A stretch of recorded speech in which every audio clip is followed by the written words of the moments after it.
Tahukah kamu bahwa setidaknya ada 5 ciri keuangan yang sakit alias bermasalah? Apa saja 5 ciri keuangan yang sakit itu? Tonton video ini sampai selesai.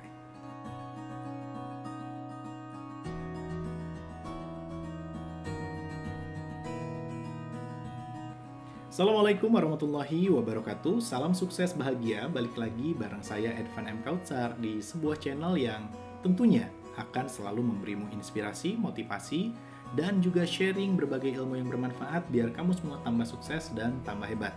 Halo Sobat Hebat, jangan lupa buat kamu semua yang baru nonton video saya untuk like, komen, dan juga subscribe. Pastikan kamu nyalakan loncengnya, dan juga pastikan kamu nonton video-video bermanfaat saya yang lainnya.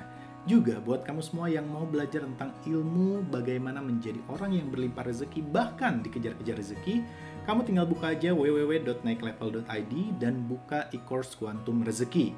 Di sana kamu bisa mendapatkan berbagai ilmu dari 16 video yang sudah saya sediakan dengan total durasi 8 jam yang bisa kamu tonton di mana aja, kapan aja, dan melalui gadget apapun. Oke, kalau kamu mau tahu, tinggal klik aja link yang udah saya sediakan. Oke. Sobat Hebat, ada 5 ciri keuangan yang sakit atau bermasalah. Apa saja itu? Yang pertama adalah saat kamu boros. Ya, boros di sini artinya adalah kamu lebih besar pasak daripada tiang, lebih banyak pengeluaran daripada pendapatan, menjadi orang yang konsumtif, menjadi orang yang diperbudak oleh berbagai barang-barang yang ada di e-commerce, ya, ada di berbagai marketplace yang ada di handphone kamu. Nah, itu adalah salah satu tanda kalau keuanganmu bermasalah. Saat kamu boros, tidak bisa menahan pengeluaran, ya, lebih banyak pengeluaran dibanding pendapatan, dan hati-hati, itu sakit dan bisa cepat membuat keuanganmu sekarat.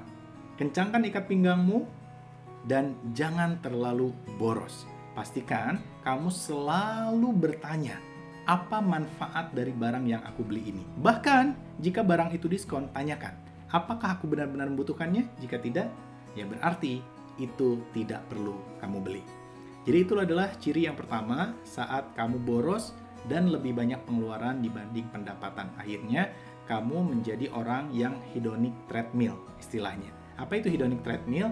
Ya, kamu kayak orang yang berlari di atas treadmill untuk membeli segala sesuatu. Kamu merasa kamu berlari padahal kamu berada di tempat yang sama. Kamu merasa kamu lebih enak, lebih nyaman, lebih bagus, lebih hebat dengan barang-barang yang kamu konsumsi, padahal sebetulnya kamu segitu-gitu aja, kamu begitu-begitu aja. Oke? Nah, itu yang pertama. Kalau kamu menjadi orang yang boros, ciri keuangan pertama, finansialmu bermasalah, sudah ada di dalam diri. Yang kedua adalah ketika kamu tidak bisa membedakan apa itu kebutuhan dan apa itu keinginan. Nah, jadi kalau hari ini kamu nggak tahu apa bedanya kebutuhan dan keinginan, hati-hati, itu bermasalah. Nah, maka dari itu, pahami dulu penjelasan saya tentang perbedaan kebutuhan dan keinginan. Misalnya nih, motor, kira-kira kebutuhan atau keinginan? Kebutuhan. Motor mahal dan mewah, moge? Keinginan, oke ya. Laptop, kebutuhan atau keinginan? Oh, kebutuhan. Betul ya? Tapi laptop dengan spek yang tinggi, padahal kamu bukan seorang editor, padahal kamu bukan orang yang butuh laptop dengan spek tinggi, itu namanya keinginan. Handphone, kebutuhan atau keinginan? Kebutuhan. Tapi handphone terbaru yang baru rilis di tahun 2021 dengan kameranya yang ada 9, wah ya, itu baru namanya keinginan. So, bedakan antara kebutuhan dan keinginan. Pastikan kamu hanya membeli kebutuhan. Dan keinginan kamu beli dari uang yang bukan kamu dapatkan dari pekerjaan, melainkan kamu dapatkan dari sumber pemasukan yang lain. Entah itu investasi, portofolio bisnis, atau apapun itu. Oke? Jadi pastikan membeli keinginan bukan dari sumber utama mata pencaharian kita. Yang ketiga adalah saat kamu merasa kurang terus sampai akhirnya banyak utang. Nah, ini dampak dari poin kedua tadi. Ketika kamu tidak bisa membedakan antara kebutuhan dan keinginan, akhirnya kamu banyak ngutang. Kenapa? Karena mindsetnya udah salah. Banyak orang yang mindsetnya salah, yaitu pakai dulu baru bayar. Padahal yang benar, bahkan di dalam Islam yang benar itu bayar dulu, beli dulu, baru pakai. Nah, jadi kalau kamu misalnya beli handphone tapi nyicil, itu berarti pakai dulu baru bayar, ya kan? Pakai dulu handphonenya, bayarnya belakangan per bulan. Nah, akhirnya apa? akhirnya hidupmu bermasalah. Kenapa? Karena setiap bulan dari gajimu, dari penghasilanmu, dari income, omset, bahkan profit bisnismu, kamu justru lebih sibuk membayar cicilan utang-utang, belum lagi ditambah bunganya. So, balik lagi, pastikan kamu beli dulu, baru bayar. Nah, kalau uangnya belum ada gimana? Sabar dulu, nabung dulu. Ketika uangnya sudah terkumpul, baru kemudian barangnya kamu beli. Nah, itu yang ketiga. Yang keempat adalah saat kamu tidak punya tabungan dan tidak pernah terpikir untuk berinvestasi. Ingat, orang kaya bukanlah mereka yang menabung.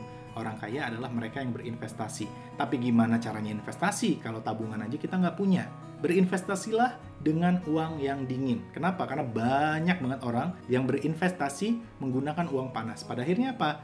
Pada akhirnya mereka hancur. Kenapa? Karena uang yang dia investasikan bukan uang yang dingin, bukan uang yang aman, bukan save money. Maka mulai sekarang save your money first, ya, tabungin dulu duitnya. Setelah cukup baru investasi ke emas, dinar dirham misalnya, investasi ke bisnis teman, ya, investasi beli tanah, beli properti, itu baru benar. Oke? Nah, jadi pastikan kamu punya tabungan untuk berinvestasi. Yang kelima, banyak orang hidup hanya memiliki satu jalur penghasilan. Akhirnya ketika keran penghasilan itu ditutup, dia tidak bisa lagi hidup. Maka pastikan bukan hanya hidup dengan satu mata air penghasilan. Di video lainnya, saya udah pernah cerita bahwa hiduplah minimal dengan 7 mata air penghasilan. Maksudnya dengan 7 jalur penghasilan. 7 multiple stream incomes. Agar apa? Agar kamu bisa mendapatkan keuangan bukan hanya dari satu tempat, tapi dari berbagai tempat. Nah, bukan berarti punya 7 pekerjaan ya, melainkan punya 7 penghasilan. Beda loh, 7 pekerjaan dengan 7 penghasilan beda. Nah, kayak saya, pekerjaan utama saya adalah menjadi seorang pembicara, membuka lembaga training. Tapi kenapa saya bisa minimal memiliki 7 materi penghasilan? Walaupun belum semuanya besar, tapi setidaknya sudah mendapatkan dari 7 materi penghasilan. Gimana caranya? Ya itu tadi, dari investasi, dari bikin buku, dari YouTube, dari e-course, kemudian dari bisnis yang lain, dari properti, dan lain-lain. Nah, itu saya bahas lebih lengkap di salah satu video saya, judulnya 7 mata air penghasilan, bisnis atau kehidupan ya. Nah, maka pastikan sekali lagi, kamu tidak hanya punya satu mata air penghasilan. So, itulah dia 5 ciri keuangan yang sakit. Kita review sedikit. Yang pertama adalah saat kamu menjadi orang yang boros dan tidak bisa menahan pengeluaranmu. Yang kedua, saat kamu tidak bisa membedakan antara kebutuhan dan keinginan. Yang ketiga, saat kamu selalu merasa kurang dan justru membuatmu banyak utang.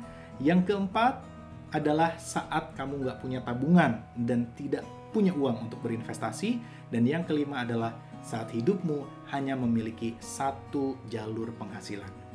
Mudah-mudahan 5 ciri keuangan yang sakit ini tidak ada di dalam diri kita, dan kalaupun ada, semoga kamu bisa cepat menyembuhkannya dengan solusi-solusi yang tadi sudah saya sampaikan kepada sobat hebat semuanya.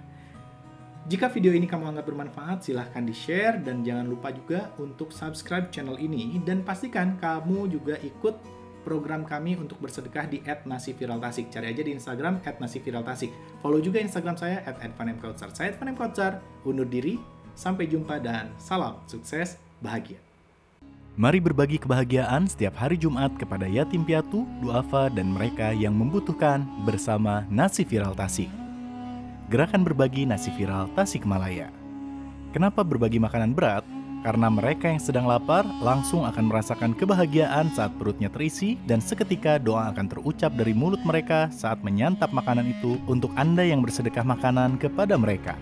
Tak heran, doa dan hajat kita menjadi cepat Allah kabulkan. Info lebih lanjut, hubungi nomor yang tertera pada video ini.